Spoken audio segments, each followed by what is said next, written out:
Hello everyone, welcome to Magnet Brains. I'm Vanya Narain, your IGKO, that is International GK Olympiad Educationist for grade 9th. I hope you people are doing good. I hope you people are doing great. IGKO के examination की आपको मालूम है 1 तारीख जो है निकल चुकी है, 1 तारीख जो है आने वाली है. तो आई होप आप लोग की जो प्रिपरेशन है बिल्कुल स्पॉट ऑन है. ठीक है. और आज का जो टॉपिक जैसे कि आप पीछे देख पा रहे हैं, ये एक इम्पॉर्टेंट टॉपिक है डिजिटल गवर्नेंस और डिजिटल इकोनॉमी का. ठीक है. शॉर्टी नोट सीरीज़ में हम करने वाले हैं. जो नए स्टूडेंट्स हैं मैं उनको फिर से बता दूं, वैसे जो पुराने हैं उनको तो पता ही है ये बात. ठीक है. मुझे अक्सर स्टूडेंट से पूछते हैं या उनको लगता है कि शॉर्टी नोट सीरीज़ थोड़ा सा हमारा एक साइड लाइंड या आप कह सकते हैं ऑन द साइड्स है ना. जैसे अपन मेन खाना ऑर्डर करते हैं उसके बाद अपन नहीं बोलते यू कैन हैव चीज़ और फ्राइज़ ऑन द साइड है ना. तो शॉर्टी नोट सीरीज़ कई लोगों को वो ऑन द साइड वाली चीज़ लगती है कि मेन कोर्स तो कुछ और है, ये सिर्फ हम साथ में चला रहे हैं. ठीक है. अब देखो क्या होता है कि ये चीज़ साइकोलॉजिकली तुम जो सोच रहे हो वो सही है. ठीक है. लेकिन अब क्योंकि ये जीके का एग्ज़ाम है, ओलंपियाड है, ठीक है, तो आपको एक और चीज़ बहुत अच्छे से मालूम होगी कि अगर सिलेबस स्टडी किया हुआ है अच्छे से तो ये पता होगा कि भैया यहाँ पे कोई भी डिफाइंड सिलेबस नहीं है ना. बहुत ही जिसको आप कहते हैं ब्रॉड कैटेगरी में उन्होंने सिलेबस छोड़ दिया है. तो आपको जो भी चीज़ें मैं पढ़ा रही हूँ जनरल अवेयरनेस में या करंट अफेयर्स में शॉर्टी नोट सीरीज़ के तहत भी वो ऑन द साइड डिश समझ के मत खाना उसको. ठीक है. मतलब उसको क्या, उसको सेवर बिल्कुल वैसे ही करना जैसे मेन कोर्स को करते हो. ठीक है. तभी समझ में आएगा. और ये बहुत इंपॉर्टेंट टॉपिक्स हैं. जैसे मैंने बोला आपसे कि कुछ टॉपिक जो होते हैं वो उनकी अहमियत थोड़ी ज़्यादा होती है, कुछ की कम होती है. जैसे गवर्नेंस से रिलेटेड हो गए या इकोनॉमी से रिलेटेड हो गए, सुप्रीम कोर्ट की रूलिंग से हो गए, प्रधानमंत्री के फला जो फ्लैगशिप प्रोग्राम्स हैं अगर उनसे रिलेटेड हो गई, चीता इज़ बैक जैसे चीता जो आया है. तो ये चीज़ें बड़ी खबरें जो है ना ये इंपॉर्टेंट हैं. इनके ऊपर सवाल आपसे करंट अफेयर्स में और आपके जनरल अवेयरनेस में पूछे जाएंगे. ठीक है. तो आपको एक चीज़ समझ में आ गई. दूसरी बात एक और मैं बता दूं कि मैग्नेट ब्रेन्स पे जब अपन पढ़ाई करते हैं तो आपको बहुत अच्छे से बात अभी तक पता है कि आपको कोई भी ऐसा नहीं होता कि एक टॉपिक पढ़ाया गया उसके बाद बोला गया कि इसके आगे का जानना है ना तो सब्सक्रिप्शन लो या कूपन अप्लाई करो. ऐसा तो कुछ है नहीं. ठीक है. 100% फ्री एजुकेशन है, 100% फ्रीली आपको एक्सेसिबल है. ठीक है. आपको क्वालिटी एजुकेशन मिलती है. तो आपको सिर्फ क्या करना है, आपको पढ़ाई करनी है और बहुत बढ़िया तरीके से करनी है. उसमें शॉर्टकट वाला काम जो है अपना नहीं चलता. ठीक है. तो फटाफट अपन आ जाते हैं और अपन बात किसकी करने वाले हैं, डिजिटल गवर्नेंस और डिजिटल इकोनॉमी की. ठीक है. नाउ न्यूज़ में क्यों है ये समझ लेते हैं. सबसे पहले न्यूज़ में हम ये समझने की जब बात आती है तो न्यूज़ में इसको एक बार डिलीट कर दें, बहुत सारा कुछ इसमें आ गया था. ओके. अब न्यूज़ में क्यों है ये समझ लेते हैं. ये हमारा शॉर्टी नोट सीरीज़ का पढ़ने का एक तरीका है कि हम एक कंटेक्चुअल करंट अफेयर्स के हिसाब से पहले एक न्यूज़ क्या बन रही है वो देखते हैं और फिर उसके बारे में अपन डिटेल में डिस्कशन करेंगे. ठीक है. पहली बात तो ये है कि interview earlier this month telecom minister Ashwani जो हमारे टेलीकॉम मिनिस्टर हैं उनके एक इंटरव्यू में एक साक्षात्कार उन्होंने दिया था. उसमें उन्होंने बात की किसकी, उन्होंने बात की कॉम्प्रहेंसिव पॉलिसी रोड मैप की. किस कॉम्प्रहेंसिव पॉलिसी रोड मैप की. आपको मालूम है कॉम्प्रहेंसिव पॉलिसी रोड मैप अभी एक इंडिया एट 100 को लेके भी चल रहा है. ठीक है. वो बाकायदा इकोनॉमिक अगर आप बात करते हैं तो काउंसिल एडवाइजर्स जो हैं प्राइम मिनिस्टर के वो उस पर काम कर रहे हैं. ठीक है. और उन्होंने उस पर बाकायदा जो है वो एक आप कह सकते हैं प्रेस रिलीज टाइप का करके हमको बताया है. ठीक है. अब लेकिन इन्होंने क्या बात की, टेलीकॉम मिनिस्टर साहब ने, इन्होंने बात की है कॉम्प्रहेंसिव रोड मैप किस टॉपिक पे, इंडिया की जो डिजिटल इकोनॉमी है उसके ऊपर और डिजिटल गवर्नेंस के ऊपर. ठीक है. डिजिटल शब्द से मतलब समझ गए होंगे कि आपको मालूम है डिजिटल इंडिया कितना बड़ा इनिशिएटिव है भारत सरकार का. ठीक है. तो उसी से रिलेटेड आप ये समझ लीजिए कीवर्ड जो है यहाँ पे इकोनॉमी तो आप समझ सकते हैं पैसा लगता है ना, money, we are talking money, we are talking business, और गवर्नेंस आप समझ सकते हैं कि we are talking about polity and executive. ठीक है. तो दोनों चीज़ों को जब आप साथ में ले आएंगे तो आपको समझ में आ जाएगा कि आज का टॉपिक क्या है.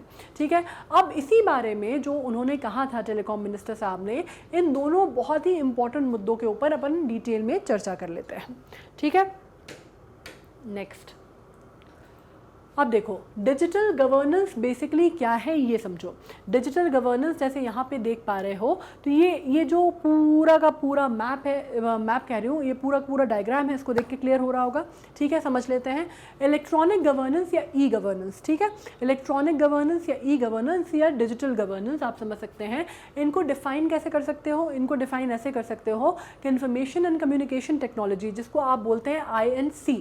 ठीक है. Information and communication technology policy की बात करते हैं तो government to provide and facilitate government services, इसमें जो भी गवर्नमेंट की जो अलग अलग विभाग हैं, अलग अलग डिपार्टमेंट्स हैं, अलग अलग मिनिस्ट्रीज हैं, वो जो भी उसमें सर्विसेज या काम होते हैं, ठीक है, एग्जीक्यूटिव पॉलिटी समझ गए। तो गवर्नेंस से मतलब क्या होता है कि आयाम को गवर्न करना, है ना, ये सीधा सीधा मतलब समझे आप कि जो लोग हैं, जो हमारे सिटीजन्स हैं, जो पब्लिक है, उसको गवर्न करने का मतलब होता है गवर्नेंस से, ठीक है। तो अब इसमें मतलब क्या समझ में आया कि जो भी गवर्नमेंट के इनिशिएटिव्स हैं अलग अलग विभागों के, या जो भी सर्विसेज वो देते हैं, उसको आप क्या करेंगे, उन फैसिलिटेट करना उन गवर्नमेंट सर्विसेज को, या एक्सचेंज, अगर आप इन्फॉर्मेशन का आदान प्रदान करते हैं, ठीक है, आपको कोई इन्फॉर्मेशन देनी है, उनको कोई इन्फॉर्मेशन आपको देनी है, उसके लिए अगर आप चैनल की बात करते हैं, या किसी भी प्रकार का कोई संवाद स्थापित होता है ना, कम्युनिकेशन स्थापित होता है, तो वो भी जो है वो टू वे कम्युनिकेशन होगा या वन वे कम्युनिकेशन होगा, जो भी होगा, जिस भी प्रकार का कम्युनिकेशन अगर हो रहा है, तो उसके लिए आपको क्या ज़रूरत है, आपको एक मीडियम की या माध्यम की ज़रूरत है, जिसको हम मीडिया कहते हैं, ठीक है। मीडिया नेसेसरीली उसका मतलब जो हम चैनल या न्यूज़पेपर या फिर मीडिया हाउसेज हैं उनसे नहीं होता। मीडिया मतलब होता है माध्यम, ठीक है। उसका अगर आप माध्यम का प्लूरल अगर आप देखेंगे तो अगर आपको समझ में आएगा कि भाई इसका मतलब होता है मीडिया, ठीक है। तो आपको एक मीडियम चाहिए होगा उस कम्युनिकेशन का। और अगर आप बात करते हैं integration of various stand alone systems and services, तो इसके लिए भी आपको एक जरिया चाहिए होगा। तो वो जरिया क्या है, वो आप डिजिटलाइज करने की उस स्पेस को बात कर रहे हैं, ठीक है। पहले जो पेपर वर्क होता था कि आपको भाई कोई सरकारी एजेंसी से आपको कोई खबर चाहिए, ठीक है, आपने जैसे मैंने आधार बनने दिया है, आधार का मुझे अपडेशन चाहिए, तो अब मुझे क्या करना पड़ेगा, आधार तो अपने आप में ही डिजिटलाइज्ड है, लेकिन चलिए आपको मैं एक एग्जाम्पल के तौर पे बता रही हूँ, या पासपोर्ट बन रहा है, ठीक है। तो पासपोर्ट बनने का पहले क्या प्रक्रिया होती थी, आप पासपोर्ट ऑफिस जाइए, वहाँ से फॉर्म लाइए, या फिर वो जो ब्रोकर्स रहते थे जो पैसे वैसे लेके पासपोर्ट बना देते थे, उनको ले लो, उनको कुछ ऊपर से पैसे दे दो तो बना देते थे, काम कर लेते थे। फिर अपने पूरे डॉक्यूमेंट्स कीजिए, फिर उनको वेरीफाई कीजिए, फिर आप, बहुत लंबा प्रोसेस था, फिर उसकी क्या प्रक्रिया आ रही है, क्या उसकी जो प्रोसेस है उस पर काम कीजिए, बहुत सारी चीज़ें उसमें होती थी, है ना। फिर पुलिस वेरिफिकेशन हो रहा है तो उसकी डेट जो है, आप पहले फिर कितना आगे बढ़ा, कहाँ तक प्रोसेस हुआ, ये सब आपको जानने के लिए बड़ा लंबा काम होता था, ठीक है। आजकल सब कुछ जो है वो ऑनलाइन होने लगा है, सब कुछ डिजिटलाइज्ड हो गया है, ठीक है। तो उससे क्या हुआ है, आपको एक तरह से आसानी हो गई है। हर तरह के कस्टमर केयर सेंटर्स या टोल फ्री नंबर आ गए हैं कस्टमर केयर्स के, तो वो आपको थोड़ा सा आसान हो गई हैं चीज़ें करना, ठीक है। तो ये चीज़ आप समझ गए। तो इन सब चीज़ों के लिए जो चैनल या नेटवर्क की हम बात करते हैं तो वो हमारे लिए क्लियर हो गया। Now let's come to this point. अगर आप इसकी बात करते हैं तो देखो, डिजिटल गवर्नेंस अगर हमने सेंटर में रख दिया है तो उसको अलग अलग, पहली बात है continuous service improvement. Service improvement मतलब जो भी गवर्नमेंट सेक्टर या गवर्नमेंट विभाग आपको किसी भी प्रकार की सर्विस देते हैं, ठीक है, कोई भी सर्विस जो वो रेंडर करते हैं वो इम्प्रूव हो गई है, ठीक है, वो फास्टन हो गई है, हैसल फ्री हो गई है। आपको चक्कर नहीं काटने सरकारी दफ्तरों के जा जाके, आपको किसी को भी जो नीचे के लेवल के अधिकारी हैं, बाबू हैं, चपरासी हैं, उनको पैसा नहीं खिलाना, ठीक है। ट्रांसपेरेंसी आ गई है, आप उसको इम्प्रूव हो गई है उसकी सर्विसेज, इन द सेंस आपको कस्टमर केयर से आप बात कर सकते हैं, आप टोल फ्री नंबर्स पे कॉल कर सकते हैं, आप कंप्लेंट के जो आपको आईडीज़ हैं उनके थ्रू आप उनको फॉलो अप ले सकते हैं, आप इंटरनेट पे चाह के फॉलो अप ले सकते हैं, आप सीधे किसी भी डिपार्टमेंट के हेड ऑफ द डिपार्टमेंट को आप सीधे मेल कर सकते हैं। तो ये चीज़ें जो हैं आपके लिए इम्प्रूव हुई हैं। जो सर्विसेज के जो रेंडरिंग ऑफ सर्विसेज थी वो आम व्यक्ति के लिए, आम आदमी के लिए आसान हुई है, ठीक है। सर्विसेज, जाहिर सी बात है कि सर्विसेज बहुत ज़्यादा बढ़ गई हैं। आपको कई सारी चीज़ें मालूम है कि आजकल हम अलग अलग तरह का डेटा जो है वो एक साथ आप रख सकते हैं, क्लाउड पे अपलोड कर सकते हैं आप लोग डेटा, राइट, करते ही होंगे आप लोग, है ना। तो बहुत सारे आपको मालूम है क्लाउड स्टोरेजेस आ गए हैं, अलग अलग तरह के आप डेटा अगर बात करते हैं तो हर चीज़ डिजिटलाइज। अगर आज आप बात करते हैं तो अगर आप पैन कार्ड या आधार को लिंक करने की बात करते हैं, ITR की बात करते हैं, सब कुछ जो है वो डिजिटलाइज फॉर्मेट में हो जाता है। आपको चालान जो है आप डिजिटलाइज जमा कर सकते हैं, आप सब कुछ, everything can be done on the digital platform. आज की डेट में आप ऐसा कोई कार्य नहीं है जो आप डिजिटल प्लेटफॉर्म पे नहीं कर सकते। आपने ट्विटर पे देखा होगा कि अगर चलती हुई ट्रेन में ब्लैंकेट भी नहीं है तो लोग क्या करते हैं, रेलवे मिनिस्टर को टैग कर देते हैं। पहले आप सोचिए कि ये चैनल आप सोच भी नहीं सकते थे यूनियन रेलवे मिनिस्टर तक पहुंचने का, है ना, मतलब आप इमेजिन भी नहीं कर सकते थे। बड़ी सी बड़ी अगर घटना हो जाए उसके लिए भी, मतलब आपके जिसको बोलते बोलते हैं कि आपको सोने के लिए साफ कंबल नहीं मिले, ये तो मतलब आप इमेजिन ही नहीं कर सकते। आप बड़ी सी बड़ी दुर्घटना हो जाती थी तो भी रेलवे मिनिस्टर तक अप्रोच पहुंचाना इम्पॉसिबल था, ठीक है। तो आपको मालूम है क्या कि इसके थ्रू चीज़ें आसान हो गई। और आपने ये भी देखा कि किस तरह से उस पर जब पीयूष गोयल साहब का आपका अक्सर वो बयान आता था कि फिर वो कैसे वो पता चला कि वो जो आदमी जिसने कंप्लेंट किया उसको 2 स्टेशन बाद वहाँ पे स्टेशन जो सर्विसेज हैं वो आ रहे हैं और टीसी आ रहा है और टीटी आ रहा है और वो जो है वो उनको बुला के ला रहे हैं सर्विस प्रोवाइडर्स को और बाकायदा नए ब्लैंकेट जो है उनके चेंज कराए गए। इस तरह की घटनाएं भी आपको मालूम हुई हैं, ठीक है।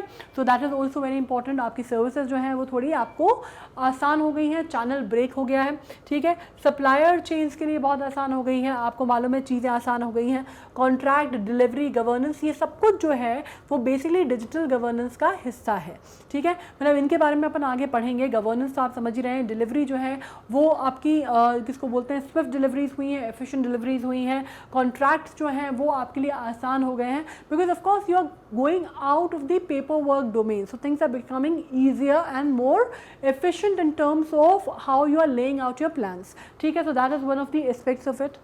Now जब हम बात करते हैं ग्लोबल डिजिटल गवर्नेंस तो हम ये भी समझ लें what is global digital governance. We were talking about digital governance, now let's understand what we mean by global digital governance. इसमें एनकम्पसेस हो जाते हैं norms, institution and standard that shapes the regulation and development, ठीक है, जो कि शेप करते हैं रेगुलेशन और development and the use of technologies. इसमें आप कह सकते हैं कि ये मल्टी लेवल्स पे काम करता है, ठीक है। What we were dealing up till now, जो हमने डिस्कशन किया, हमने एक गवर्नेंस के लेवल पे किया। अभी जब ग्लोबल वर्ड आ जाता है so we understand that we are working on a wider base, या हम थोड़े से बड़े लेवल पे बात कर रहे हैं या हम मल्टी लेवल पे बात कर रहे हैं। ग्लोबल डिजिटल गवर्नेंस एनकम्पस करता है, इसमें नॉर्म्स भी आ जाते हैं, इंस्टीट्यूशन भी आ जाते हैं और स्टैंडर्ड्स भी आ जाते हैं, ठीक है। और ये क्या काम कर रहा है, जो कि रेगुलेशन शेप करते हैं डेवलपमेंट से रिलेटेड, या आप कह सकते हैं उनके यूज़ ऑफ टेक्नोलॉजी से रिलेटेड, ठीक है। जो भी आपने टेक्नोलॉजीज़ आई हैं या नई टेक्नोलॉजीज़ आई हैं वो कैसे गवर्न होंगी या कैसे डेवलप होंगी, हम उसके ऊपर बात कर रहे हैं, ठीक है। और वो अक्रॉस द ग्लोब हम बात कर रहे हैं। आप digital governance has long term commercial and political implications. अब आपको ये मालूम है कि इसके पॉलिटिकल इम्प्लीकेशंस भी हो सकते हैं। आप कोई भी चीज़ जब कर रहे हैं तो उसके पॉलिटिकल इम्प्लीकेशंस भी हो सकते हैं, मार्केट भी अफेक्ट हो सकता है उससे, और इसके अलावा कमर्शियल, जैसे मैंने कहा इकोनॉमिक या कमर्शियल भी उसके इम्प्लीकेशंस हो सकते हैं, right. So that is also one of the things that we are going to discuss over here. जैसे कहते हैं ना टेक्नोलॉजी, या जब हम कहते हैं science is a good slave but a bad master, तो वही वाली चीज़ है, राइट। तो उसके नेगेटिव इम्पैक्ट जो हैं वो भी समझेंगे, लेकिन हम आगे समझेंगे उसको। Now what are the 3 domains of e governance. अगर हम ई गवर्नेंस की डोमेन्स की बात करते हैं तो वो क्या क्या है, ठीक है। ई एडमिनिस्ट्रेशन, इम्प्रूविंग गवर्नमेंट प्रोसेसेस। आप ये समझ लीजिए जब मैं ई गवर्नमेंट की बात करती हूँ या ई एडमिनिस्ट्रेशन की बात करती हूँ तो हम इसके इकोनॉमिक या पहलू पे बात नहीं कर रहे हैं, हम इसके एग्जीक्यूटिव पहलू पे बात कर रहे हैं, ठीक है। कि हम गवर्नेंस मतलब कि आपका जो रोज़मर्रा का काम है, जो एडमिन्स होते हैं, आप समझते हैं ना कि वो किस तरह से काम चलेगा, किस तरह से काम वर्क होगा, तो एडमिन का काम होता है, ठीक है। तो जो एडमिन का जो रोल है उसको आप क्या करने की बात कर रहे हैं कि गवर्नमेंट के जो प्रोसेसेस हैं, जो मैं अभी तक मैं आपको एग्जाम्पल समझा रही हूँ, वो एक तरह से एडमिन के ही एग्जाम्पल थे, ठीक है। ई एडमिन के एग्जाम्पल थे वो, कि आप गवर्नमेंट की वर्किंग जो है आप उसको एफिशिएंट बनाने की कोशिश करेंगे, आप उनकी सर्विस सेक्टर को भी इम्प्रूव करेंगे, आप उनकी कंप्लेंट, अगर आप रेड्रेसल की बात करते हैं तो वो भी आप उसको ईजी करेंगे, और आप जो हैसल फ्री जो नेटवर्क है वो आप एक तरह से आप प्रेजेंट कर रहे हैं, ठीक है। तो what you are working upon is e administration. Now you are working upon e services which means individual citizens with their government.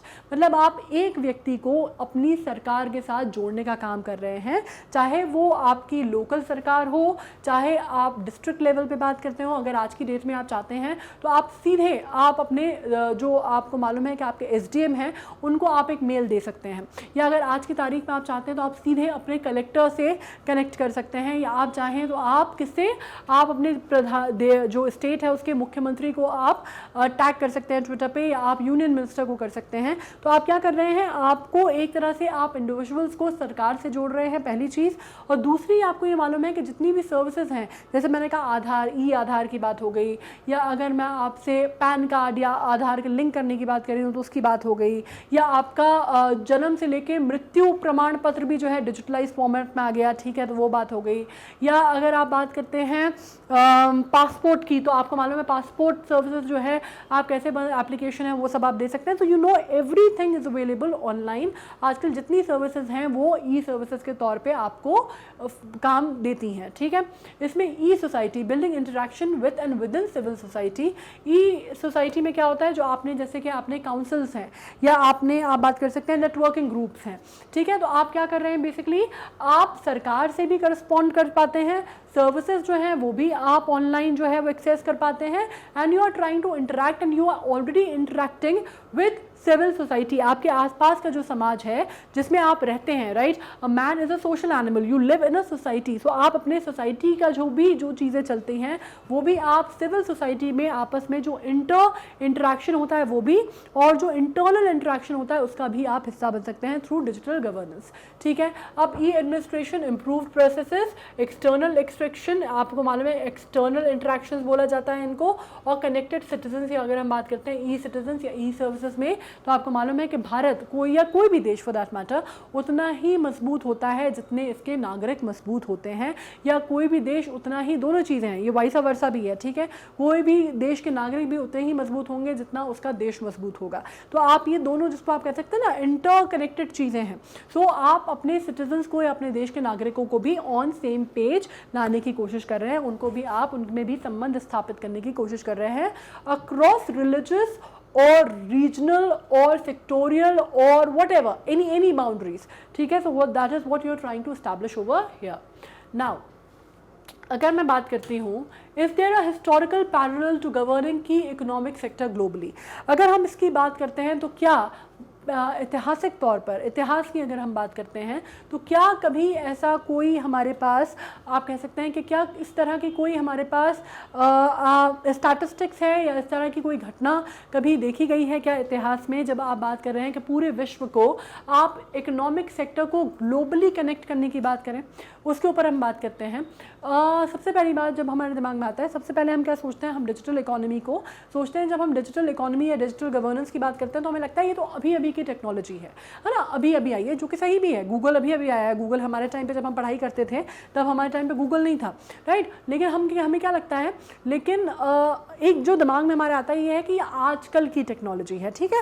तो चाहे वो ई गवर्नेंस की बात कर लें आप, डिजिटल गवर्नेंस की, या आप डिजिटल इकोनॉमी की बात कर लें, तो ये आप एक जो आप समझिए इसमें पहलू कि ये जो है ये बेसिकली अनप्रेसिडेंटेड नहीं है, मतलब ऐसा नहीं है कि पहले नहीं था, ठीक है। अब उसका स्वरूप बदल गया है, वो बात अलग है, उसके बारे में हम चर्चा करते हैं। Sectors critical to the global economy are subject to international cooperation framework and pacts. तो पहले क्या होते थे, पहले ये इंटरनेशनल जो ग्लोबल हम बात करते हैं इकोनॉमी की, तो पहले ये जो ग्लोबली आज के डेट में हम पूरी दुनिया जो है ऑन वन पेज आ गई है ना, पूरा प्लानट जो है तकरीबन एक साथ जुड़ गया है, ठीक है। पहले क्या होता था, पहले भी ये चीज़ें होती थी, ग्लोबल इकोनॉमी पहले भी काम करती थी, संगठन पहले भी थे, वर्ल्ड बैंक पहले भी था, मॉनेटरी फंड जो है इंटरनेशनल मॉनेटरी फंड वो पहले भी काम करता था, यूएन जनरल असेंबली पहले भी काम करती थी, बाकी जो बड़ी बड़ी संस्थाएं आप समझते हैं वो पहले भी काम करती थी, ठीक है। तो आपको ये समझना है, या अगर आप बात करते हैं जस्टिस, अगर इंटरनेशनल कोर्ट ऑफ जस्टिस वो पहले भी काम करता था। तो what we need to understand, पहले ये संधियाँ जो होती थी वो आज भी होती हैं, है ना, इंटर गवर्नमेंटल संधियाँ होती थी, या इंटरनेशनल जो भी आपके बड़े काम होते थे वो पहले भी होते थे। ऐसा नहीं है कि इम्पोर्ट एक्सपोर्ट जो है वो आज होने लगा, पहले नहीं होता था। ट्रेडिंग कब से होती है आपको मालूम है, ट्रेडिंग होती है जब मेसोपोटामिया और इजिप्शियन सिविलाइजेशन थी तब से, मतलब इंडियन सिविलाइजेशन अगर आप एकदम बीसी वगैरह में चले जाएंगे ना, आप नंदा डायनेस्टी और मॉडर्न डायनेस्टी में चले जाएंगे तो वहाँ से आपको पता चलेगा कि तब भी ट्रेडिंग हुआ करती थी। आपको इसके जो सबूत हैं वो मिलते हैं, ठीक है, आपको इस बारे में पता चलता है अगर आप पुराना इतिहास उठा के हमारा देखते हैं तो वो पहले भी होते थे, मतलब हर लेवल पे होते थे, ठीक है। तो सेक्टर क्रिटिकल जो था पहले कोऑपरेशन फ्रेमवर्क और पैक्ट के थ्रू होते थे, जो इंटरनेशनल ट्रीटीज और फ्रेमवर्क्स होते थे, अब थोड़ा सा उनको आपने डिजिटलाइज फॉर्मेट में हो गए हैं वो, ठीक है। अगर आप बात करते हैं single multilateral organisation mandate to govern a digital economy is not unprecedented. तो आपको ये बात पता होनी चाहिए कि अगर आप बात करते हैं पूरे ग्लोब को एक पेज पे लाने की, तो this is not the unprecedented thing, ये पहले भी हुआ है। अगर यूएन की अगर हम बात करते हैं तो आपको मालूम है जो संख्या है देशों की उसमें, मतलब पूरे विश्व में देखा जाए तो सिर्फ 2 देश ऐसे हैं जो कि यूएन से एसोसिएटेड नहीं है, ठीक है। तो अगर आप ये बात करते हैं तो जाहिर सी बात है उस टाइम पे 1945 में जब उसका संगठन बना था तब कोई डिजिटल इकोनॉमी नहीं थी, but it was about bringing the countries together even at that point of time, ठीक है। तो मल्टीलैटरल ऑर्गेनाइजेशन या इंटर गवर्नमेंटल पैनल्स जो हैं वो पहले भी होते थे। तो गवर्न जो है डिजिटल इकोनॉमी की वजह से हुआ है ऐसा, ये बोलना सही नहीं है, लेकिन हाँ उसकी वजह से आप कह सकते हैं एफिशिएंटली हो रहा है, ये बात आप कह सकते हैं। नाउ नेक्स्ट चीज़ हम बात कर लेते हैं इंटरनेशनल सिविल एविएशन ऑर्गेनाइजेशन, ये हम आगे पढ़ेंगे। अभी हम बात करने वाले हैं इसमें international commission for air navigation, ठीक है। International commission for air navigation जो है ग्लोबल एविएशन जो कि हैंडल करता है, ठीक है। अगर आप हमारे यहाँ बात करते हैं तो आप भारत में भी जानते हैं कि इस तरह की संस्था है जो कि सिविल एविएशन को मॉनिटर करती है, ठीक है। नई दिल्ली में उसका हेडक्वार्टर है, आप ये भी जानते होंगे। अब जब हम बात करते हैं तो हमारी ग्लोबल एविएशन जो है वो रेगुलेट कैसे होती है, 1903 में international commission for air navigation बना था, ICAN, ठीक है। इसको ICAN बोला जाता है। और इंडिया की अगर आप बात करते हैं तो इसको आपको ये मालूम है कि भारत में अगर आप बात करते हैं तो सिविल एविएशन डायरेक्टर जो है सिविल एविएशन के वो कहाँ बैठते हैं, नई दिल्ली में। और सारा संचालन जो होता है, जितनी प्राइवेट प्लेन्स जो चलते हैं ना, चाहे वो इंडिगो के हों, एयर इंडिया के हों, उनको सबको संचालित किया जाता है। आपने सुना होगा कि उसमें बहुत सारा कई बार रेगुलेशंस जो हैं बड़े स्ट्रिक्ट नॉर्म्स भी आ जाते हैं उनके, ठीक है। तो उस तरह की बात है। अब इसमें अगर आप बात करते हैं तो सब्सिक्वेंटली रिप्लेस, इसको कब रिप्लेस कर दिया गया, ये क्वेश्चन कई बार इंपॉर्टेंट है। इंटरनेशनल ऑर्गेनाइजेशंस को जब रिप्लेसमेंट की बात होती है तो इंपॉर्टेंट हो जाता है, ठीक है। अपने यहाँ कौन सा है, DGCA बोलते हैं उसको, ठीक है। अपने यहाँ जो संस्था है उसको क्या बोला जाता है, DGCA, जो कि सिविल एविएशन को देखती है। अब इसमें बात कर लेते हैं, इसको international commission for air navigation को रिप्लेस किससे किया गया, 1947 में इसको रिप्लेस कर दिया गया इंटरनेशनल सिविल एविएशन ऑर्गेनाइजेशन, जिसको ICAO बोलते हैं, ठीक है। ICAO पढ़ रहे हैं ना, ये इसका लोगो है। तो आप देख पा रहे हैं पूरे विश्व को उनने क्या कर रहे हैं, पंख लगा दिए हैं, है ना। ये पंख आपको एयरफोर्स की यूनिफॉर्म पे भी दिखते हैं, तो आप समझ गए हैं कि ये एविएशन या उड़ान से रिलेटेड है, ठीक है।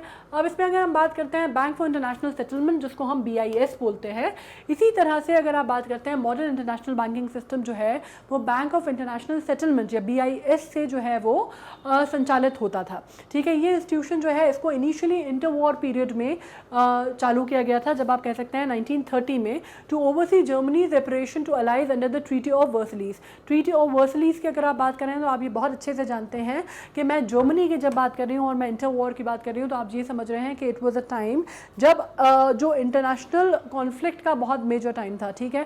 जब आप बात कर रहे हैं वर्ल्ड वॉर्स की आप बात करते हैं तो हम उस टाइम की उस ज़माने के दुनिया की बात कर रहे हैं, right. The best acquired more global mandate beginning in the 1950s and now partially responsible for global financial stability. अब शुरुआत जो है उस दौरान ज़रूर हुई थी इंटर वॉर पीरियड में, लेकिन आज की डेट में अगर आप देखते हैं तो बिस ने एक्वायर किया है मोर global mandate beginning in the 1950s, मतलब 1950 से उन्होंने ग्लोबल मैंडेट स्टार्ट किया है। और आज की डेट में जब पीस टाइम है, वॉर सिचुएशन नहीं है, लाइक कम से कम वर्ल्ड वॉर सिचुएशन नहीं है, वो बात अलग है कि हम ऑलमोस्ट वर्ज पे आ गए थे वर्ल्ड वॉर 3 की, लेकिन अभी फिलहाल वर्ल्ड वॉर सिचुएशन नहीं है। तो उस टाइम पे जब पीसफुल टाइम होता है तो वो क्या करते हैं, वो ग्लोबल फाइनेंशियल स्टेबिलिटी को आप कह सकते हैं रेगुलेट करने का काम करते हैं या ओवरसी करने का काम करते हैं, ठीक है। ये कुछ संस्था है, इनके बारे में आप याद रखिएगा, इनके ऊपर सवाल बन सकते हैं, इंटरनेशनल संस्थाएं हैं ये। Who are the key players in global contest for digital governance? अब सबसे बड़ा जो सवाल है वो पूछा जाता है कि आज की तारीख में, आज की डेट में जो पूरी दुनिया जो है वो गवर्नमेंट जो डिजिटलाइज हो रही है या पूरी दुनिया जो है वो इंटरनेट से जुड़ रही है, तो उस टाइम पे अगर मैं ये बात करती हूँ कि कौन से की प्लेयर्स माने जाते हैं ग्लोबल कंटेस्ट में डिजिटल गवर्नेंस के, ठीक है, तो आपको ये समझना होगा चाइना। भारत में अगर आप देखते हैं तो भारत को सबसे ज़्यादा खतरा अगर किसी से, इनफैक्ट भारत को क्या, अब तो पूरी दुनिया को ही आप बात कर लीजिए, US को भी सबसे ज़्यादा खतरा जो है वो चाइना के ही बढ़ते हुए पावर और उसके निरंकुश पावर और निरंकुश चीज़ों से है ना। चाहे वो रशिया के साथ उसकी अलायंस हो, चाहे वो SCA हो जो आपको मालूम है शंघाई कोऑपरेशन हो, चाहे वो वन चाइना पॉलिसी हो, चाहे वो आर्कटिक सर्कल में इनका दखल देना हो, बहुत सारी चीज़ें जो हैं उससे अभी पूरी दुनिया में NATO से लेके US से लेके इंडिया से लेके सब लोग जो है अभी परेशान हैं, ठीक है। अब इसमें आप बात कर लीजिए, China seeks the champion concept of the cyber sovereignty, ठीक है। अब ये क्या चाह रहा है चाइना, ये चाहता है कि इसको साइबर सॉवरेनिटी का इसको बिल्कुल इसको चैंपियन मान लिया जाए, मतलब इसको अपनी आप एक कह सकते हैं वर्चस्व जो है स्थापित करना है।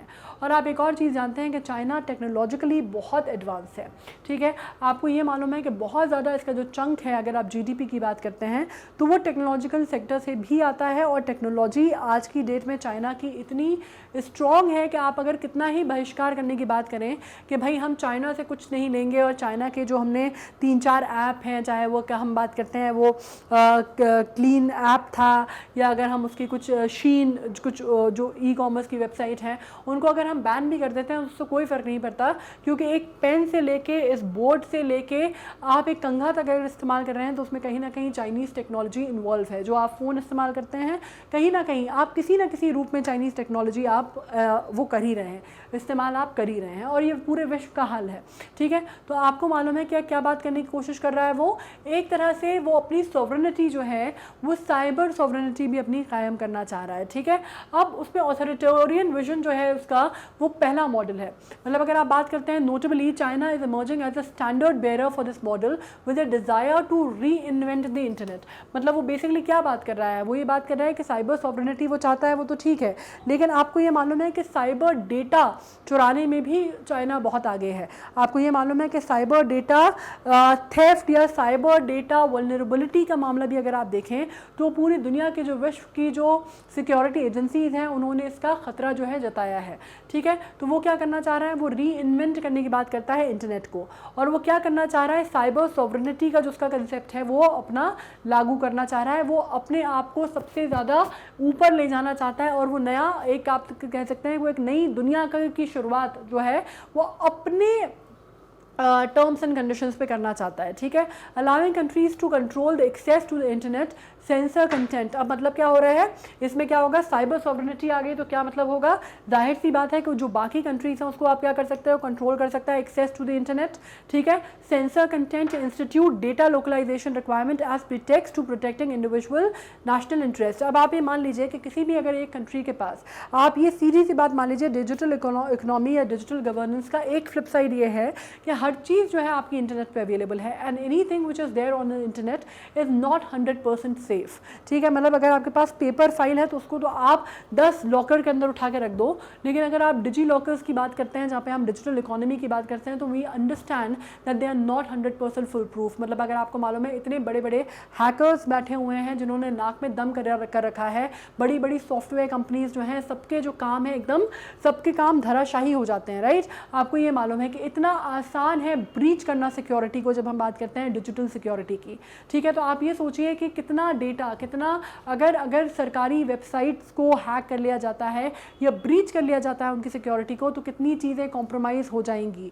अगर ये कहा जाता है, बीच में खतरा आया था कि आधार की जो डेटा है मतलब वो जो है उसको निकाल लिया जाता है, फॉर्ज कर लिया जाता है, काउंटरफीट कर लिया जाता है डेटा आइडेंटिफिकेशन का, आईडी कार्ड्स का, तो कितना बड़ा नेटवर्क या नेक्सस इसका समझ में आया था, इसके ऊपर है। ठीक है, तो अगर किसी भी एक देश की, और वो भी इतने नोटोरियस देश की, अगर सॉवरेनिटी हो जाएगी साइबर, तो आप समझ सकते हैं कि उसका फ्लिप साइड कितना ज़्यादा खतरनाक हो सकता है। ठीक है, इसमें अगर हम European union general data protection regulation की बात करते हैं विच इज़ GDPR, तो हम समझते हैं कि मॉडल प्राइमरली सीक करता है to protect the privacy and rights of internet users and online content consumers. तो अब ये क्या बात कर रहा है, ये मॉडल प्राइमरली सीक करता है प्रोटेक्ट करना प्रिवेसी और राइट्स को जो कि इंटरनेशनल, जो कि इंटरनेट यूज़ करते हैं उनकी, और उनके कंटेंट को जो कि वो पोस्ट कर रहे हैं, उनके कंज्यूमर्स जो पोस्ट कर रहे हैं उसको भी आप एक तरह से कह सकते हैं कि उनको राइट जो है, उनको आप एक तरह से उनके राइट्स का आप कह सकते हैं कि उनको सेफ गार्ड करने का काम कर रहा है। ठीक है, adopted with the overwhelming support of the European parliament in 2014, the GDPR came into effect in May 2018, giving firms that they rely on digital technologies the opportunity to modify their data usage and privacy policy। मतलब क्या है, ये 2014 में thumping majority के साथ पास हुआ था, और ये इफेक्ट में कब आया है, मई 2018 में। और इसने क्या दिया है, इसने फर्म्स को दिया है कि वो रिलाई करते हैं डिजिटल टेक्नोलॉजी पे, वो अपॉर्चुनिटी कर सकते हैं अपने डेटा यूसेज और प्राइवेसी पॉलिसीज को आप मॉनिटर कर सकते हैं।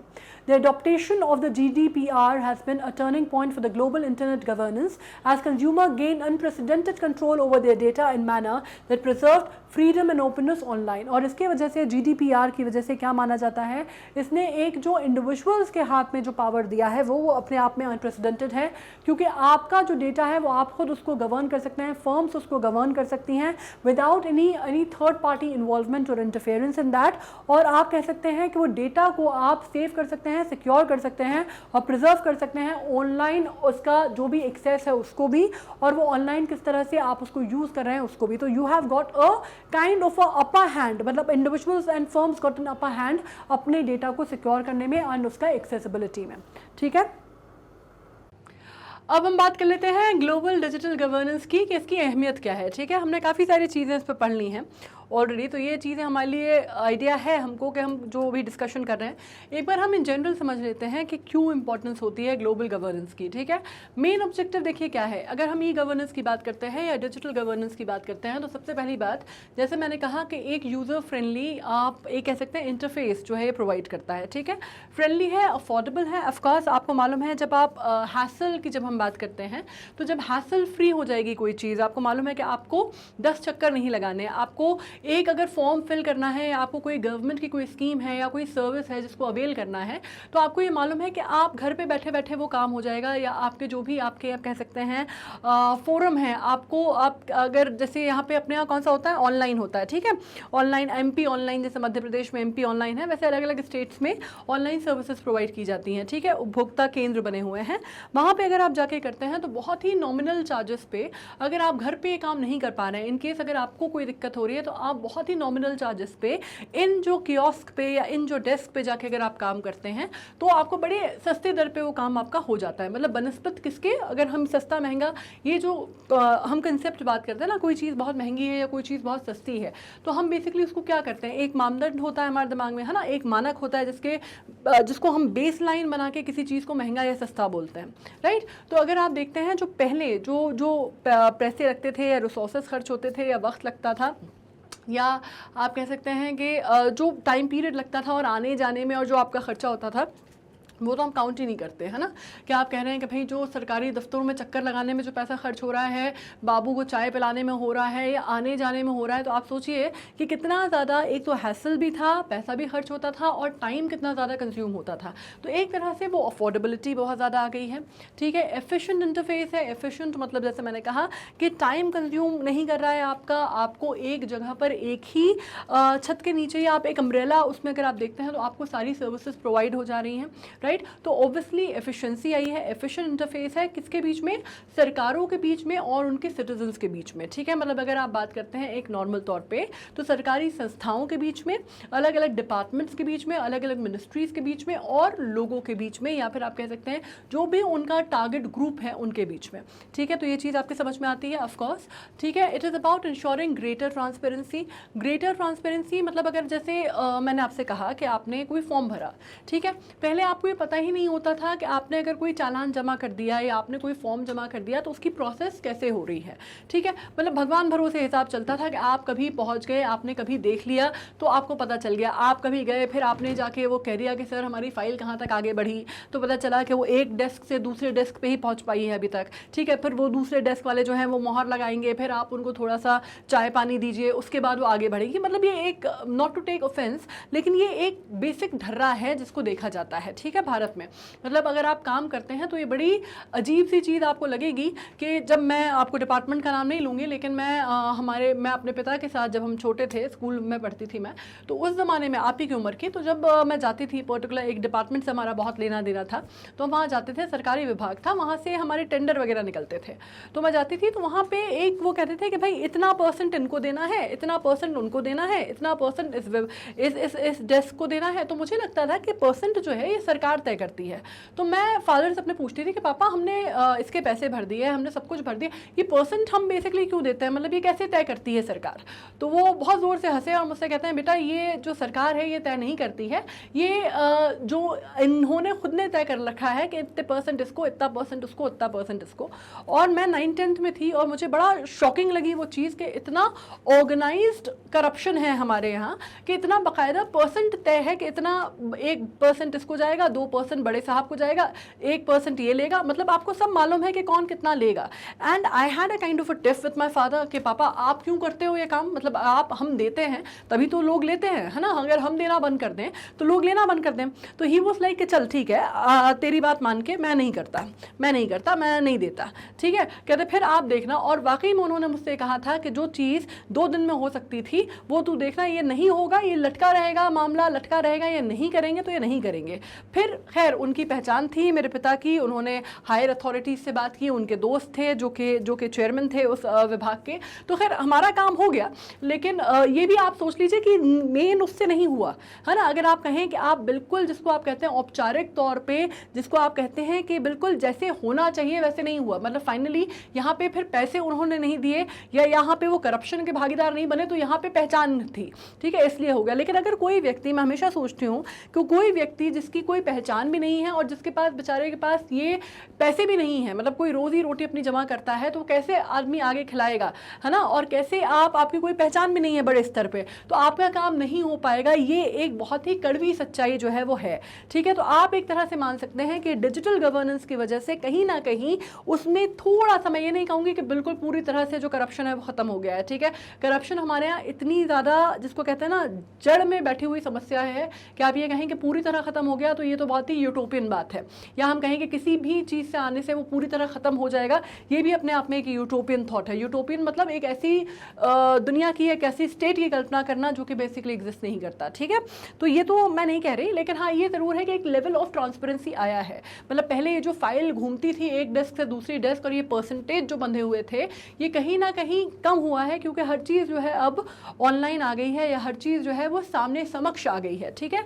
तो आपको पता है, आपको सिर्फ अपना एक जो आपको अपना जो भी आपकी चीज़ है या अपनी फाइल की जो आपको प्रोग्रेस है वो पता चल रही है, या अपना चालान कोई आपने जमा किया है तो उसका प्रोग्रेस आपको पता चल रहा है, कोई फॉर्म आपने जमा किया है तो उसकी प्रोग्रेस आपको ऑनलाइन दिख रही है और बाकी सबकी अकाउंटेबिलिटी बन रही है, ठीक है। तो एक तरह से आप कह सकते हैं ट्रांसपेरेंसी आई है, अकाउंटेबिलिटी आई है, जैसा मैंने कहा, ठीक है। Objectivity resulting in cost effective and high quality public service.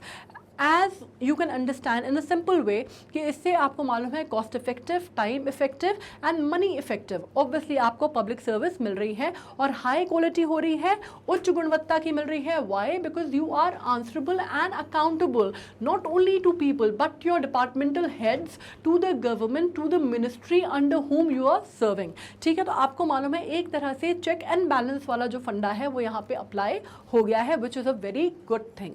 Now minimum rights and protection for platform workers. अब ये जो जब हम बात करते हैं मिनिमम राइट्स, ठीक है, minimum rights and protection for platform workers, ये किसके तहत अभी बात हो रही है? ये एक बात मतलब ये अपने आप में एक मुद्दा है, ठीक है, जिसमें आप बात कर रहे हैं कि मिनिमम राइट्स जो है, राइट प्रोटेक्शन जो होगा उन लोगों का जो कि कार्य कर रहे हैं उनका प्रोटेक्ट किया जाएगा, ठीक है। मतलब आपको क्या मालूम है, आपका अधिकार जो है, आपको ये मालूम है कि एक्सप्लॉयटेशन नहीं होगा, आपको जो आपका अधिकार है वो आपको दिया जाएगा उन लोगों का जो कि काम करते हैं, उन लोगों का जो कि निम्न तबके पे काम करते हैं। I am not talking about higher officials, I'm not talking about white collared, maybe we are talking about blue collared people, right? So we are talking about different spectrum of services and service workers, right, उनकी हम बात कर रहे हैं।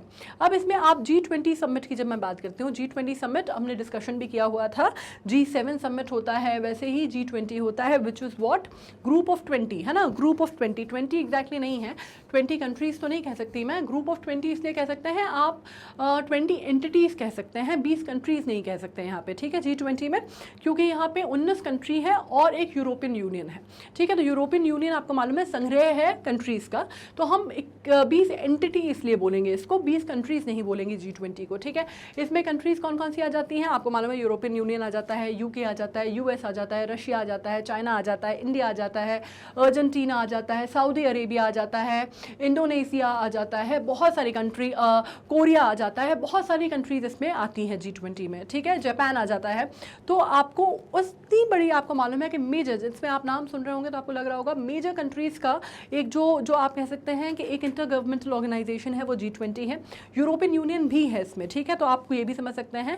उसमें the international labour organisation में, ठीक है, इंटरनेशनल लेबर ऑर्गेनाइजेशन ने क्या किया है, उसने बेसिकली एक प्रपोजल रखा है, एक प्रस्ताव पारित किया है जो कि एम्प्लॉयमेंट वर्किंग ग्रुप्स से रिलेटेड है, ठीक है, जिसमें आपने बात की है डिजिटल लेबर प्लेटफॉर्म की to develop an international governance system determining minimum rights and protection for platform workers. अब आपने इसमें क्या किया है कि G20 कंट्रीज़ ने, मतलब G20 में जितने भी कंट्रीज़ आती हैं, उन्होंने ये प्रपोजल रखा है इंटरनेशनल लेबर ऑर्गेनाइजेशन का, ठीक है, उन्होंने प्लेस किया है कि वो डिजिटल लेबर जो होगा, डिजिटल लेबर प्लेटफॉर्म जो है वो वर्किंग ग्रुप्स के लिए, उसमें एक तरह से आप कह सकते हैं जितनी भी कंट्रीज इसके अंदर आती हैं, इंटर गवर्नमेंट्स आती हैं, वो एक इंटरनेशनल गवर्नेंस सिस्टम पे काम करेंगी जो कि मिनिमम राइट्स जो है वो डिटर्मिन करेगा और प्रोटेक्शन करेगा प्लेटफॉर्म वर्कर्स का।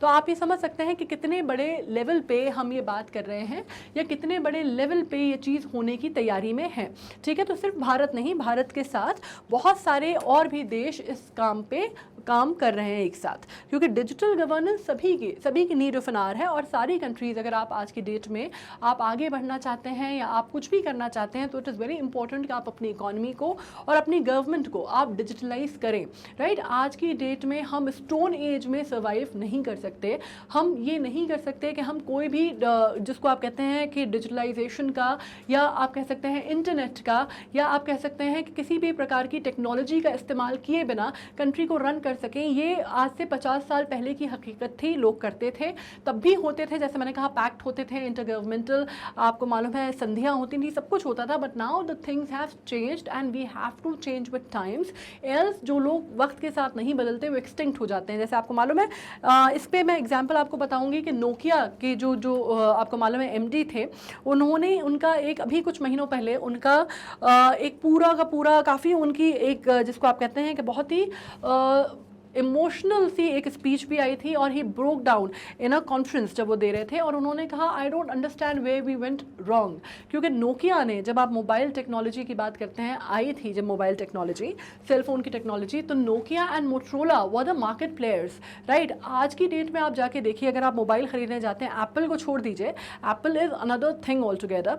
अगर आप आज की डेट में जाते हैं तो आपको ना सोनी एरिक्सन के फ़ोन्स दिखते हैं, ना आपको नोकिया के दिखते हैं, ना आपको मोटरोला के दिखते हैं, ठीक है। इनफैक्ट लिनोवो, या अगर आप बात करते हैं कि Samsung is one of the key players even now, लेकिन उसके अलावा अगर आप देखते हैं तो बाकी कौन सी कंपनीज आ गई हैं, रियल वन के आपको दिखेंगे, ओप्पो के आपको दिखेंगे, राइट। तो ये जो प्लेयर था, मतलब नोकिया वाज दी फर्स्ट, या फिर आप कह सकते हैं pioneer of this particular technology, वो लुप्त हो गया धीरे धीरे मार्केट से। वाई?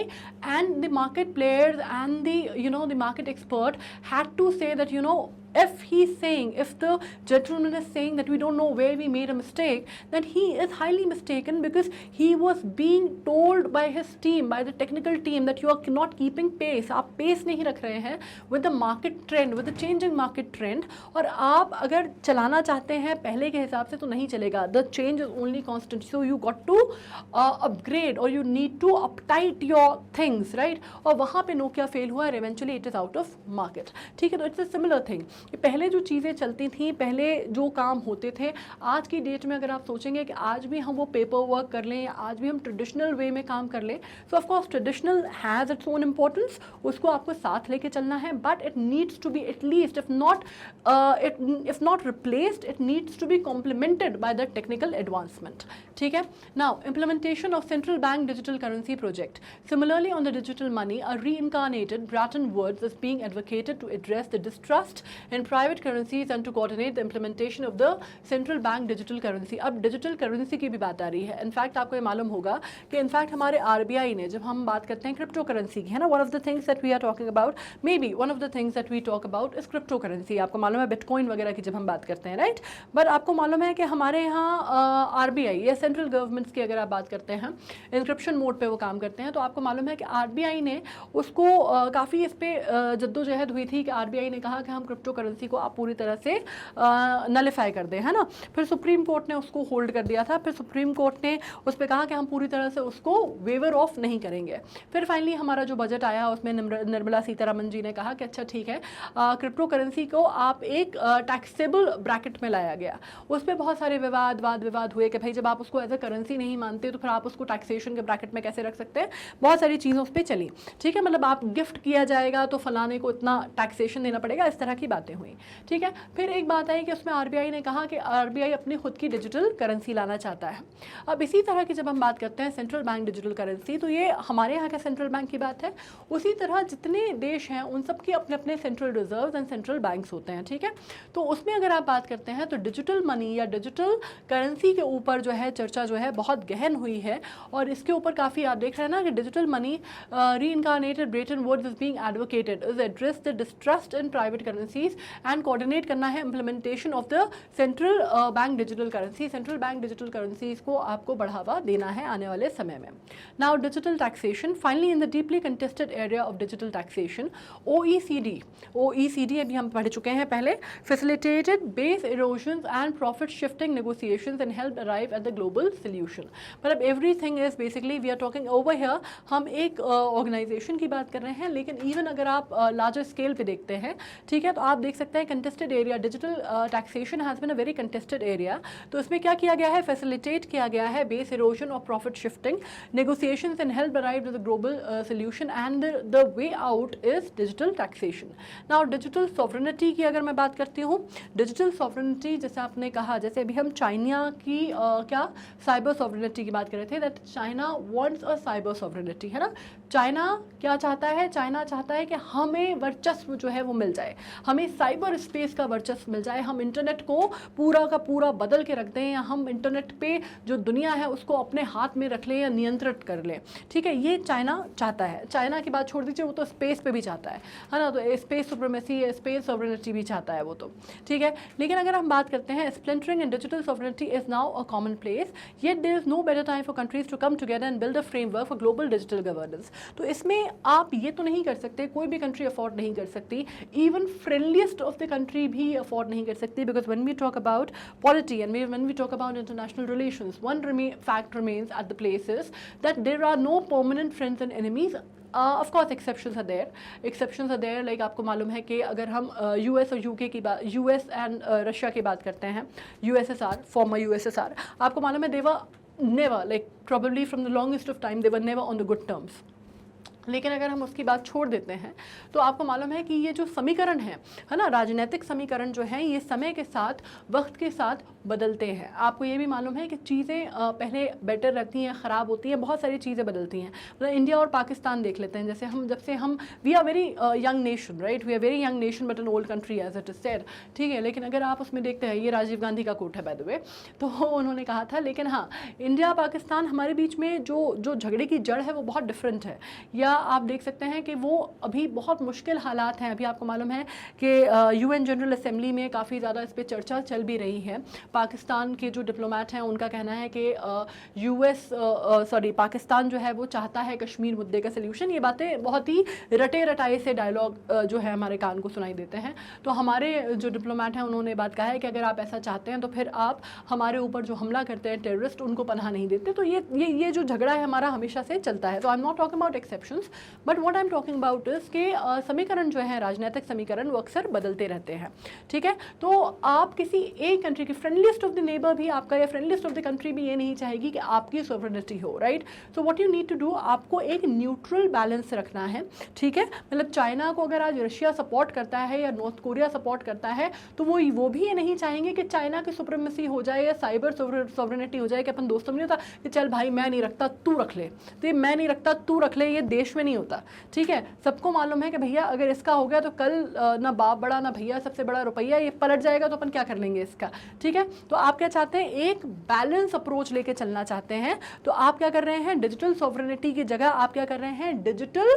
कॉमनलिटी की बात कर रहे हैं। मतलब सबके लिए एक डिजिटल स्पेस जो हो, कॉमन हो, और सब लोग उसका एक यूसेज कर सके, और सब अपनी इकोनॉमीज को और गवर्नेंस को बढ़ा सकें, और उसका पीसफुल यूज जो है आप कर सकें, और आप ग्लोबल डिजिटल इकोनॉमी या ग्लोबल डिजिटल गवर्नेंस को कैसे आगे बढ़ा सकते हैं, उसका एक ढांचा या फ्रेमवर्क तैयार करें। ठीक है, सो दिस इज इट।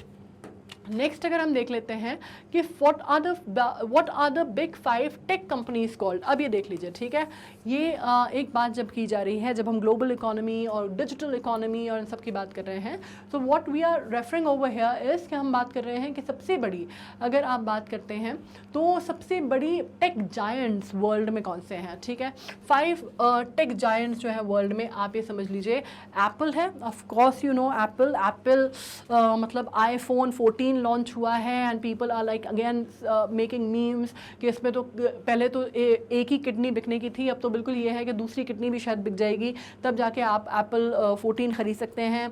बाकी मैंने एक और वो देखा कि भाई अगर एप्पल 14 की कीमत में आप चाहें तो आप कितनी कंट्रीज़ जाके घूम सकते हैं, इसका पूरा एक ब्लॉग जो है वो लिखे जा रहे हैं, बहुत सारी चीज़ें हो रही है। ठीक है, तो Apple is one of it. Amazon, of course we know, we all shop at Amazon, great Indian sale and Amazon ये and Amazon वो।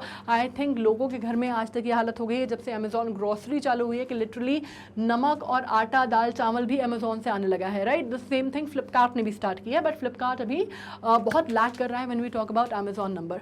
Amazon में आपको मालूम है Amazon का इस तरह का बना हुआ है ना, इस तरह का कुछ लोगो है अमेज़ॉन का। क्यों होता है ये अमेज़ॉन का इस तरह का लोगो, ये दिख रहा है ना यहाँ पे, इसका मतलब होता है बेसिकली ये A to Z होता है कि आपको A to Z सब कुछ यहाँ मिलेगा, राइट। और एप्पल का ये जो लोगो है, ये मैंने बड़ी इंटरेस्टिंग कहानी सुनी थी कि when they were deciding the logo for Apple, कि उन्होंने अपनी कंपनी का लोगो डिसाइड करें, तो the guy was eating Apple, वो एप्पल खा रहा था और उसको समझ में नहीं आया कि क्या नाम रखें क्या नहीं करें, एंड उसने इतना एप्पल बाइट किया हुआ था और उसने ऐसे टेबल पे रखा और ये समझ में आया कि यार दिस लुक्स गुड, मतलब ये सबको याद रहेगा। वो कुछ ऐसा नाम चाह रहे थे जो कि बहुत ही अफलातून नाम ना हो और सबको याद रहे और सब उससे थोड़ा कनेक्ट कर पाए, तो उनको लगा कि this is a good thing, Apple सब खाते हैं, एप्पल सबको याद रहेगा, तो ये जो एप्पल है ये वहाँ से आ गया। ठीक है, तो आप सोचिए एक खाया हुआ एप्पल कितना कमाल कर गया पूरी दुनिया में।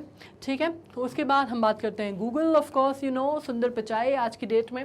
ठीक है, Alphabet, Facebook, Meta, Facebook now you know कि हार्वर्ड ड्रॉप आउट एक लड़के ने, मार्क ज़करबर्ग ने, जो अपने कॉलेज में सोशल कनेक्शन के लिए जो एक ग्रुप बनाया था, ये सोच के कि हार्वर्ड एलुमनाई को आपस में कनेक्ट करेगा या एक छोटे से लेवल पे सोशल नेटवर्किंग के लिए उसने ग्रुप बनाया, वो आज की डेट में कहाँ पहुँचा है।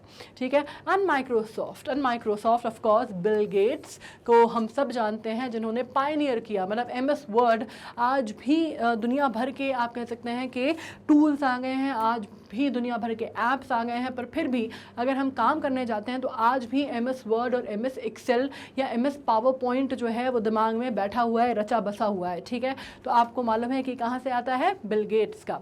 ठीक है, मेजर स्टेक होल्डर्स माने जाते हैं डिजिटल वर्ल्ड में आज की डेट में। ठीक है, तो अगर आपसे कोई पूछता है कि डिजिटल वर्ल्ड में who are the 5 big techs, तो आपको मालूम है, नाम आप ये वैसे भी जानते हैं, it is not a big deal.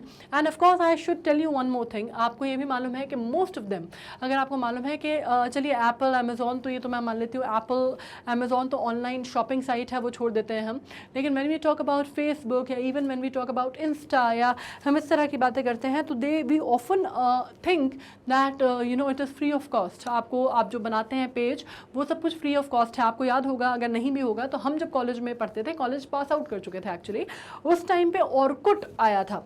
ठीक है, Orkut was the first of the social media thing, और फेसबुक जब आया तो फेसबुक ने उसको टुक इट अवे लाइक जिसको आप कहते हैं ना, swiped it of its floor, आप कह सकते हैं पूरी तरह से रिप्लेस कर दिया।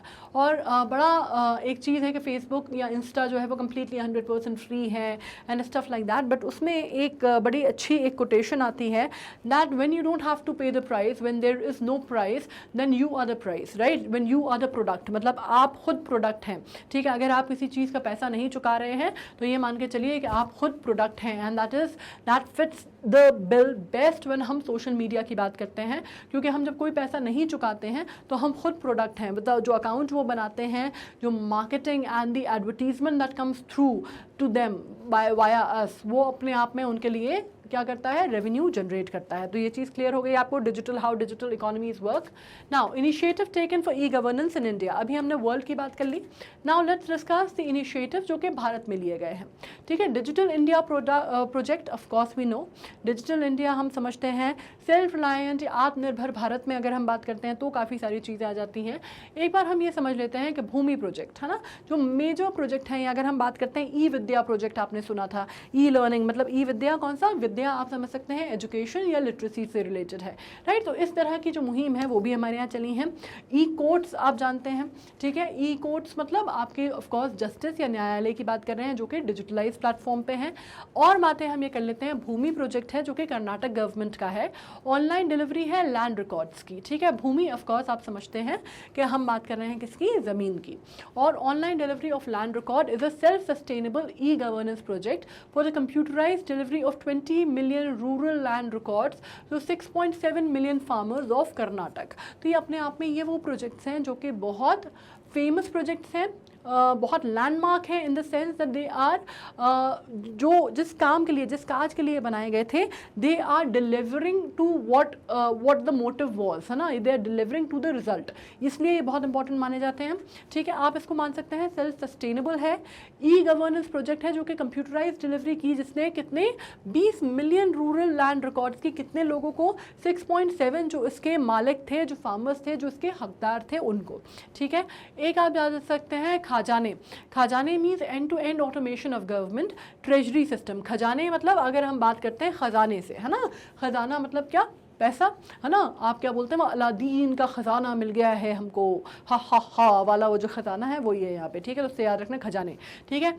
And to end automation of government treasury system है, मतलब क्या होगा, इम्प्लीमेंट किया जाएगा मेनली क्या एलिमिनेट करने के लिए, क्या एलिमिनेट करने के लिए कर रहे हो, सिंपल सी बात है, खजाना मतलब पैसा, ठीक है। तो उसमें बीच में अगर ट्रेजरी की बात हो रही है तो ट्रेजरी में से बीच में से क्या हटाओगे, बिचौलियों को, ठीक है। सिस्टम डिफिशियंसीज को हटा दोगे, ठीक है। या फिर आप कह रहे हो कि मैनुअल जो ट्रेजरी सिस्टम है उसको आप हटा के उसको डिजिटलाइज कर दोगे, तो बीच में जो पैसा खाने वाले लोग रहते हैं ना, मीडिएटर, उनको आप हटा देंगे और आपकी जो वर्किंग है वो क्लियर हो जाएगी, सीधी हो जाएगी, नेटवर्क बिल्कुल सीधा हो जाएगा और क्या नहीं होगा, और बीच का जो पैसा लेना देना जो करना पड़ता है ना, परसेंटेज वाला जो मैंने बताया, वो हट जाएगा, ठीक है। तो दिस इज़ वेरी इंपॉर्टेंट। दो कर्नाटक की बहुत इंपॉर्टेंट है, ये आप पढ़ चुके हैं। अब बात कर लेते हैं ई सेवा की। ई सेवा मतलब ये किसने की है, provide government to citizen and e business to citizen service, ये आंध्रा की है, ठीक है। अब इसमें समझ लो क्या है, इसको प्रोवाइड किया गया है गवर्नमेंट टू सिटीजन, मतलब क्या, सरकार नागरिकों के लिए, और ई बिजनेस नागरिकों के लिए, समझ में आ गया, दोनों चीज़ें समझ में आ गई। और ये सर्विसेज प्रोवाइड कराते हैं, सर्विस प्रोवाइडर है, ठीक है। दोनों चीज़ें समझ में आई। ई कोर्ट मैं आपको बता ही चुकी हूँ, ई कोर्ट मतलब क्या, कि डिजिटलाइज्ड फॉर्मेट ऑफ न्यायालय जो है वो डिजिटल फॉर्मेट में काम करेंगे।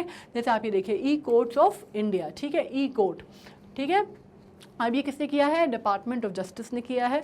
मिनिस्ट्री ऑफ कोर्स आप समझते हैं, ministry of law and justice काम कर रही है यहाँ पे। मिशन मोड प्रोजेक्ट MMP इसको हम कहेंगे, aims at utilising technology for improved provisioning of judicial services to citizen. अब इसके अंदर आप जाहिर सी बात है, जब मैंने कहा कि कोर्ट्स की बात हो रही है तो न्याय की बात आ रही है, जस्टिस सिस्टम की बात हो रही है, means you are trying to make justice system work and make justice system to deliver to citizens, है ना।